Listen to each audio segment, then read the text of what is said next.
Hi, my name is Ian Kendall. This is a poem for Matt's poetry thread. I'm going to read a poem from Dum Dum, his collected verses by John Kendall, who is, yes, my great-grandfather.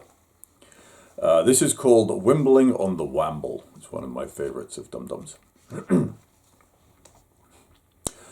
By the lofty peak of Wimbledon, where motor buses run, lies the little river Wamble, in the shadows in the sun, and the local population go for rest and recreation to its pretty rural valley when the daily task is done.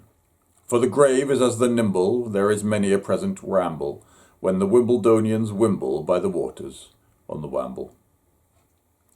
Over little wooded shallows, though benign through modest means, to its junction with the Thames, which I need hardly say it feeds.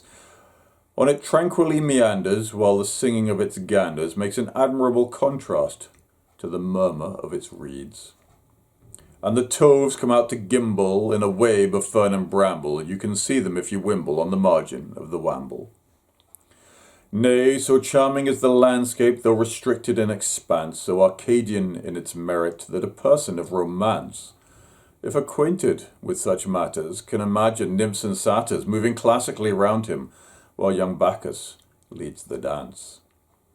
And with piping and with cymbal you may join the merry gambol in the twilight if you wimble and are lucky by the Wamble.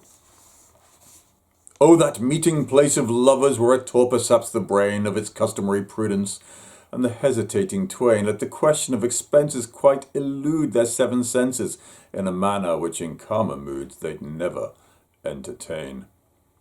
Though the ways of life be skimble and the means of love be scamble, they forget it when they wimble in the gloaming by the Wamble. I was once a Wimbledonian, I wimbled with the rest, to the shining hour's improvement with a maiden nicely dressed, but our ways have long been parted, and I sit here heavy-hearted with a dream of that dear river rising upward in my breast.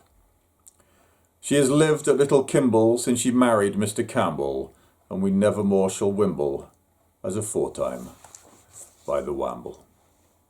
That was Wimbling by the Wamble by Dum Dum, Major John Kendall. For National Poetry Thread Day thing, Doody What's It, and everybody's stuck at home and everybody's bored. Take care.